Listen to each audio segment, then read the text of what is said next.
Hello students. बेटा मैं राहुल त्यागी। आज बात करते हैं गुड्स की। बेटा गुड्स क्या होता है, सबसे पहले ये समझिए ये क्या होता है। Goods physical item of trade, यानी कि व्यापार जिससे किया जाता है। फिजिकल आइटम जिसे मैं देख सकता हूं, छू सकता हूं। It referred as the product, वो product in which the firm is dealing. बेटा जिसमें फर्म डील कर रही है। सर मतलब बेटा मेरी स्टेशनरी की शॉप है। किसकी? स्टेशनरी की शॉप है। ठीक है, तो ये जो मार्कर है जिससे मैं लिख रहा हूं, ये जो मार्कर है ये मेरे लिए क्या है? गुड्स है। ठीक है बेटा, किसी की क्या है? एसी की शॉप है, तो जो उसकी दुकान में एसी रखे हुए हैं, जो शॉप में एसी है इसकी में, वो क्या है? उसके लिए गुड्स है। कोई क्या कर रहा है बेटा? कार सेल कर रहा है, तो उसके शोरूम में जो कार रखी हुई है वो क्या है? उसके लिए गुड्स है। यानी कि वो प्रोडक्ट जिसमें वो डील करता है, जिसमें वो व्यापार करता है, उसे क्या कहा जाता है बेटा? गुड्स कहा जाता है। मान लीजिए किसी की किस चीज की शॉप है? टीवी बेचने की, टेलीविजन बेच रहा, तो उसकी दुकान में जो टीवी रखे हुए हैं वो क्या है? उसके लिए गुड्स है। यानी कि ये गुड्स हर व्यापार के लिए अलग अलग होता है। ठीक है बेटा, किसी की किराना की दुकान है, तो बेटा उसके लिए वो क्या है?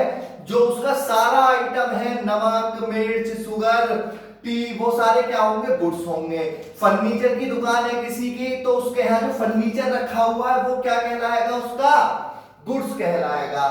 ठीक है बेटा, आया समझ में? सर हमारी समझ में ये आया, वो प्रोडक्ट जिसमें फर्म डील करती है, और ये सब डिफरेंट डिफरेंट फर्म के लिए डिफरेंट डिफरेंट होता है। जैसे आपने बताया कि अगर स्टेशनरी शॉप है तो उसके यहाँ पर जो पेन, पेंसिल, कॉपी, बुक्स जो रखी हुई है वो सारी उसके लिए क्या है बेटा? गुड्स है।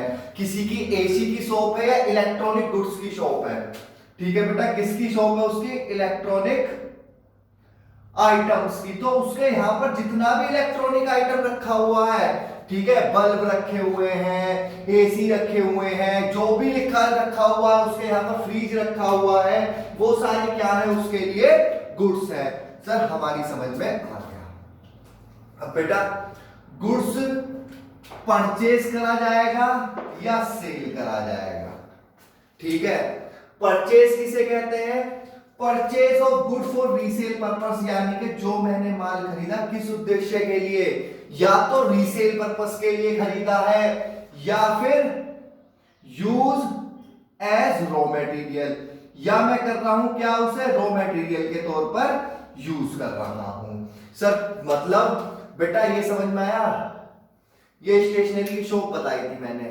बेटा ये मार्कर का प्रोडक्शन थोड़ी कर रहा है, इसने मार्कर किससे खरीदा होगा? मैन्युफैक्चरर से खरीदा होगा। हाँ सर, ये हो गया बेटा मैन्युफैक्चरर, ये हो गया क्या हो गया? ये दुकानदार हो गया, और ये हो गया कंज्यूमर।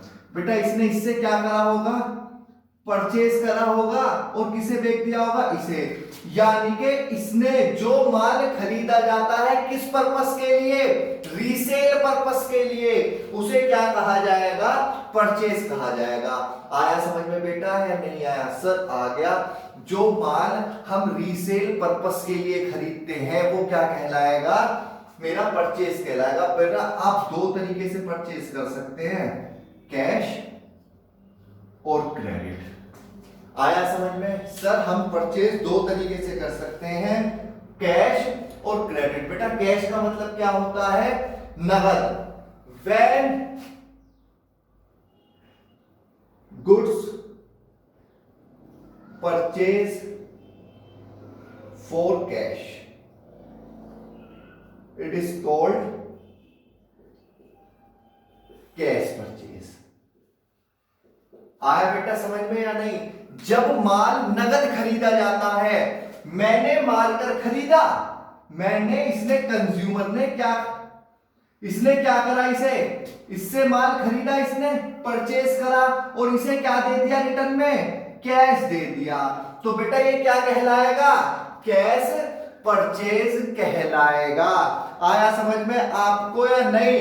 लेकिन बेटा अगर क्या होता है? when goods purchased on credit, it is credit purchase. बेटा अगर मैं क्या खरीदता हूं, उधार माल खरीदता हूं। सर उधार कैसे? बेटा मैं इसके पास गया, मैंने माल तो खरीद लिया, लेकिन मैंने इससे क्या कहा कि भाई मैं आपका पेमेंट 2 महीने या 3 महीने बाद करूंगा, ठीक है, तो उसे क्या कहा जाता है बेटा? Credit purchase. एक बात ध्यान रखिएगा, अगर ऑन द स्पॉट, अगर पेमेंट ऑन द स्पॉट हो गया, पेमेंट ऑन द स्पॉट हो गया, यानी कि साथ के साथ पेमेंट हो गया, उसे तो क्या कहेंगे बेटा? नगद। अगर बेटा पेमेंट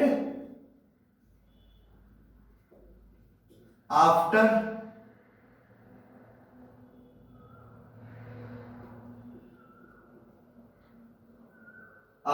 सम पीरियड, यानी कि अगर पीरियड कुछ समय बाद हो रहा है तो बेटा उसे क्या कहेंगे? Credit purchase. आया समझ में? आप बिस्कुट लेने गए, आप एक दुकान पे गए बिस्किट लेने, ठीक है, आपने क्या काम करा? बिस्किट या आप मार्कर लेने गए, आपने मार्कर खरीदा और उसे पैसा दे दिया, तो ये क्या कहलाएगी? Cash purchase. लेकिन आपने मार्कर लिया उससे और उससे क्या बोले? उससे भाई साहब मैं आपका पैसा शाम को दे दूंगा, तो वो क्या कहलाएगी? आपकी क्रेडिट परचेज। आया समझ में बेटा या नहीं आया? गुड समझ में आया क्या होता है? हाँ सर, वो प्रोडक्ट जिसमें वो बिजनेस डील करता है। ये सर हर बिजनेस के लिए डिफरेंट डिफरेंट होता है। जैसे सर टाटा के लिए क्या है? टाटा मोटर्स के लिए क्या है? वो जो गाड़ियां बना रही है उसके लिए वो कार वगैरह क्या है बेटा? मेरी गुड्स है, ठीक है। वो क्या है? इलेक्ट्रॉनिक शॉप के लिए क्या है? जो उसके यहाँ पर इलेक्ट्रिक्स आइटम रखे हुए हैं वो सारे क्या है? उसके लिए गुड्स है। स्टेशनरी शॉप के लिए जो उसके यहाँ पर marker, pen, ink, copy, register जो कुछ भी रखा हुआ है वो सब उसके लिए क्या है? गुड्स है। आया बेटा समझ में या नहीं? उसके बाद हमने बात करी परचेज की। बेटा वो गुड्स जो किसके लिए खरीदा जाता है? रीसेल पर्पस के लिए खरीदा जाता है, उसे क्या कहेंगे? उसे क्या कहते हैं बेटा? परचेज कहते हैं, या मैं उसे रॉ मटेरियल के तौर पे यूज कर रहा हूं। सर आपने रीसेल का तो बता दिया, रॉ मटेरियल का नहीं बताया। बेटा मैं शर्ट मैन्युफैक्चर कर रहा हूं, तो मैंने जो कपड़ा खरीदा होगा वो क्या होगा? उस कपड़े से मैं क्या बनाऊंगा? शर्ट बनाऊंगा, तो मैं उस कपड़े का इस्तेमाल कैसे कर रहा हूं? रॉ मटेरियल के तौर पे कर रहा हूं, ठीक है। ये दो तरीके की होती है, कैश और क्रेडिट। बेटा कैश क्या? अगर माल खरीदा तुरंत पेमेंट कर दिया, और उधार माल खरीदा और मैं क्या कह रहा हूं उससे कि भाई मैं आपका पेमेंट 1 महीने बाद करूंगा। और बेटा जिससे क्रेडिट परचेज करते हैं उन्हें क्या कहा जाता है? क्रेडिटर। आया समझ में या नहीं? क्रेडिटर क्या होते हैं? जिनसे हम उधार माल खरीदते हैं। सर आप इसे भी लिखाएंगे? हाँ बेटा हम इसे भी लिखाएंगे। पहले आपके समझ में आया ये? हाँ सर हमारी समझ में आ गया। अब बेटा जब आपने ये तो माल खरीदने की बात हुई, ठीक है, अब किसकी बात करता हूं मैं? सेल की। सेल क्या होती है सर? बेटा जो आप जिस गुड्स में आप डील कर रहे हैं, जब आप उसे क्या करते हैं? बेचते हैं, तो उसे वो क्या कहलाती है? सेल कहलाती है। The term is used for sale for only goods in which the firm is dealing। जैसे बेटा मैंने क्या बताया? स्टेशनरी शॉप है, मैं मार्कर बेच रहा हूं तो गुड्स सेल कहलाएगी। लेकिन अगर स्टेशनरी शॉप वाले ने अपना फर्नीचर बेच दिया तब वो सेल नहीं कहलाएगी। यानी कि जिस गुड्स में वो डील करता है केवल उसकी ही बिक्री क्या कहलाती है? सेल कहलाती है। अदर आइटम्स की बिक्री सेल नहीं कहलाएगी। बेटा अगर ये इलेक्ट्रॉनिक आइटम्स वाला अपना फर्नीचर बेच देता है तो वो सेल नहीं कहलाएगी, ठीक है। अगर ये कार बेच देता है तो सेल नहीं कहलाएगी। सेल क्या कहलाएगी? जब वो इलेक्ट्रॉनिक आइटम बेचेगा, ठीक है। स्टेशनरी शॉप वाला अगर अपने क्या बेचता है बेटा? फर्नीचर सेल कर देता है। उसने क्या कर दिया? फर्नीचर सेल कर दिया, तो बेटा वो ना सेल नहीं कहलाएगी, वो एसेट सेल कहलाएगी। लेकिन मैं क्या किसकी बात कर रहा हूं? जिसमें वो गुड्स डील करता है, जिस गुड्स में वो डील करता है वो क्या कहलाती है? सेल कहलाती है। बेटा जैसे आपकी ये क्या है? कैश और क्रेडिट है, उसी तरीके से सेल भी क्या होती है बेटा आपकी टू टाइप्स की होती है, कैश सेल और बेटा क्रेडिट सेल। क्या? कैश सेल और क्रेडिट सेल। ठीक है बेटा। कैश सेल क्या होती है बेटा? जब क्या होता है, when payment is receive on the spot, जब मुझे पैसा तुरंत मिल गया, मैंने ये मारकर बेचा और पैसा मुझे मिल गया, तो क्या कहलाएगी? कैश सेल कहलाएगी। When payment receive on another date, जब बेटा मुझे पेमेंट क्या मिलता है? बाद में मिलता है, तो वो क्या कहलाती है? मेरी क्रेडिट सेल कहलाती है। मैंने माल कब बेचा? 1 जनवरी को बेचा, पर पेमेंट कब मिल रहा है बेटा मुझे? पेमेंट मिल रहा है मुझे 3 फरवरी को, तो ये तो कहलाएगी क्रेडिट सेल। और अगर मैंने माल बेचा 1 जनवरी को, पेमेंट मुझे 1 जनवरी को ही मिल गया, तुरंत के तुरंत मिल गया, साथ के साथ इधर माल बेचा इधर पैसा मिल गया, तो क्या कहलाएगी? कैश सेल कहलाएगी। बेटा जिन्हें उधार माल बेचते हैं ना, उन्हें क्या कहते हैं? डेटर्स। आया समझ में बेटा या नहीं आया? सर हमारी समझ में आ गया। सेल वो होती है जिस गुड्स में, जिस आइटम में वो डील कर रहा है, ठीक है, वो ही क्या कहलाती है? उसे सेल कहलाती है, अगर वो उस माल को बेचता है। ठीक है बेटा, नोट करिएगा आप लोग इसे।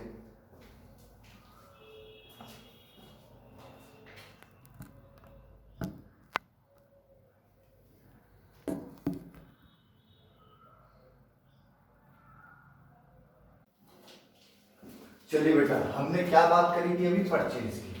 ठीक है, परचेज क्या होता है? वो गुड जिसे मैं रीसेल पर्पस के लिए खरीदता हूं, हाँ सर, या फिर मैं फर्दर प्रोडक्शन के लिए खरीद।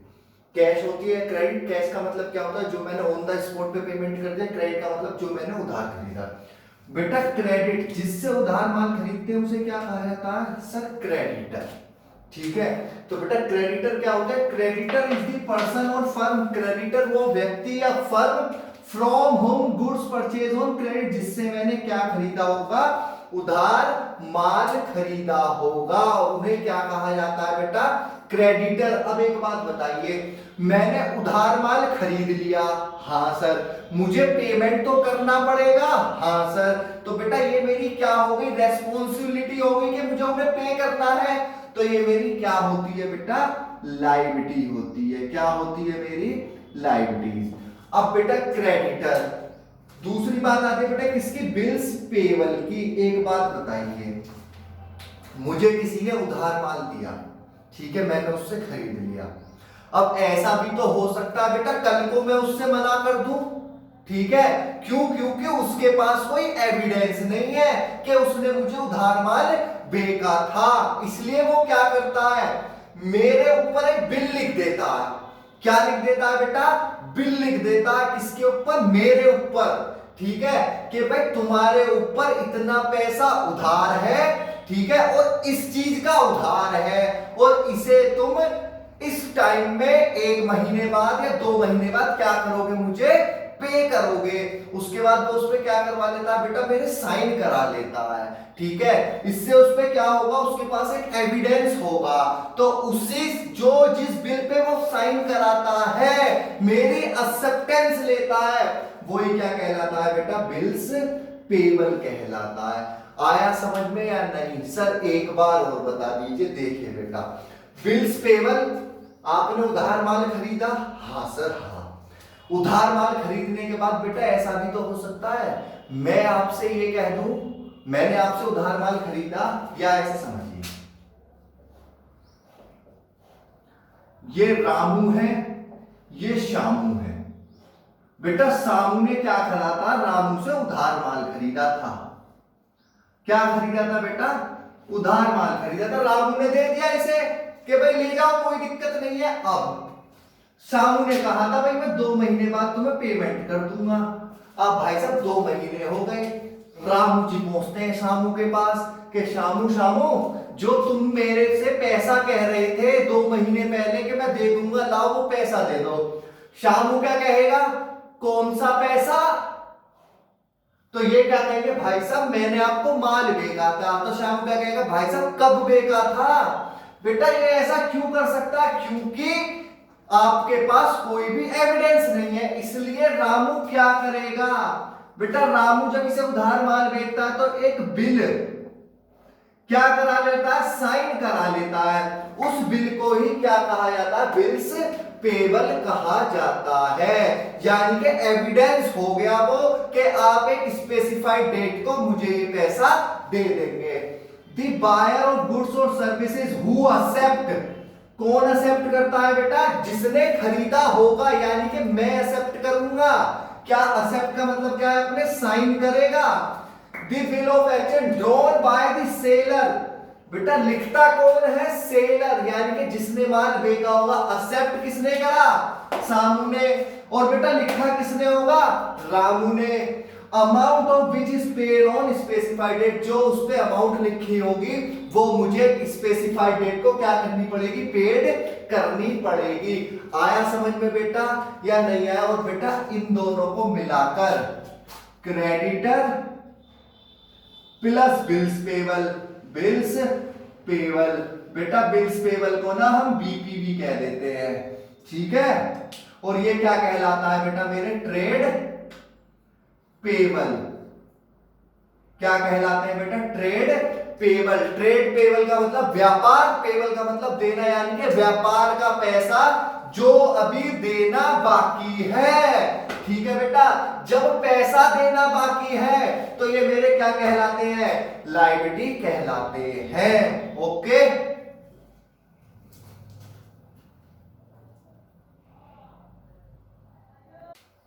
चलिए बेटा हमने बात करी बेटा परचेज की। परचेज क्या होता है, जो सर हमने माल खरीदा रीसेल पर्पस के लिए। अब बेटा कभी कभी क्या होता है, मैंने जो माल खरीदता हूं ना, ठीक है, मैंने माल खरीदा, उसमें किसी डिफेक्ट के कारण मैं उसे क्या कर देता हूं, माल को वापस कर देता हूं। सपोज करिए बेटा आप ये 3 मार्कर खरीद कर लाए, ठीक है, मैंने ये 3 मार्कर खरीदे, अब इनमें से इस मार्कर में कुछ डिफेक्ट था, या बेटा ऐसा समझ लीजिए मुझे क्या लेना था, मुझे तीनों ब्लैक मार्कर लेने थे पर गलती से क्या आ गया, एक रेड मार्कर आ गया। तो बेटा मैंने क्या कर दिया, इसे वापस कर दिया। तो उसे क्या कहते हैं बेटा, परचेज रिटर्न, यानी कि खरीदा हुआ माल किसी डिफेक्ट के कारण क्या कर देना, वापस कर देना, क्या कहलाता है, purchase return. Goods purchase from the supplier may be return due to manufacturing defect, किसी भी डिफेक्ट के कारण क्या है, मैन्युफैक्चरिंग हो, ठीक है, are known as purchase return. आया बेटा समझ में? हाँ सर, खरीदा हुआ माल किसी भी डिफेक्ट के कारण क्या कर देना, वापस कर देना, क्या कहलाता है सर, परचेज रिटर्न कहलाता है, ठीक है बेटा।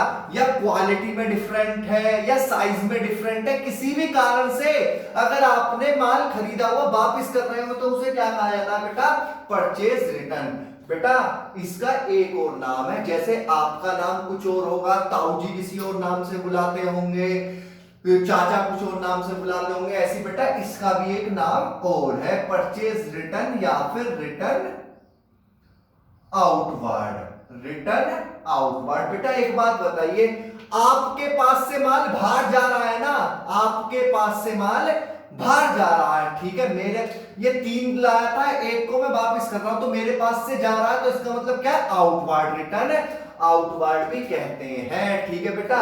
अब जो आपकी नेट परचेज निकलेगी बेटा, जो आपकी क्या निकलेगी, नेट परचेज, यानी कि कुल आपने कितनी परचेज करी है, टोटल परचेज में से आपको क्या माइनस करना पड़ता है, रिटर्न आउटवर्ड। आपको क्या माइनस करना पड़ेगा बेटा, परचेज रिटर्न माइनस करना पड़ेगा, ठीक है। आया समझ में, परचेज रिटर्न या फिर रिटर्न आउटवर्ड? हाँ सर हमारी समझ में आ गया।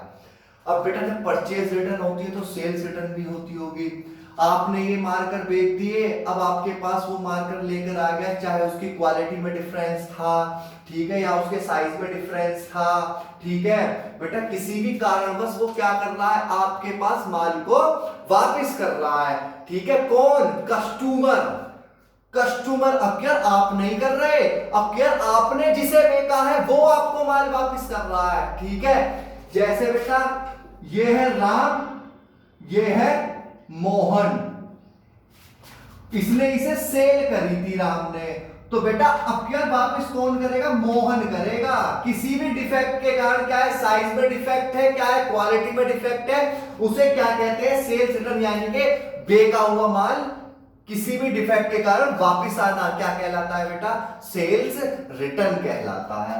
बेटा क्या सर इसका भी कोई और नाम है, इसके भी चाचा दूसरे नाम से बुलाते हैं, हाँ बेटा हाँ, इसके चाचा इसे बुलाते हैं बेटा रिटर्न इनवर्ड के नाम से, रिटर्न इनवर्ड। बेटा एक बात बताइए, इसमें तो माल बाहर जा रहा था, इसमें क्या होगा, माल वापस आएगा ना आपके पास, वो कस्टमर आपको माल वापस करेगा, हाँ सर हमारे पास वापस आएगा। वापस आने का मतलब क्या है बेटा, इन यानी कि रिटर्न इनवर्ड। तो बेटा इसमें भी अगर मुझे क्या निकालनी है, अपनी नेट सेल कैलकुलेट करनी है, यानी कि कुल मैंने कितनी सेल करी है, तो मुझे टोटल सेल में से क्या करना पड़ेगा, माइनस रिटर्न इनवर्ड माइनस करना पड़ेगा। रिटर्न इनवर्ड कह लीजिए या फिर सेल्स रिटर्न कह लीजिए, बात दोनों एक ही है। आया समझ में बेटा या नहीं आया सर, हमारी समझ में आ गया।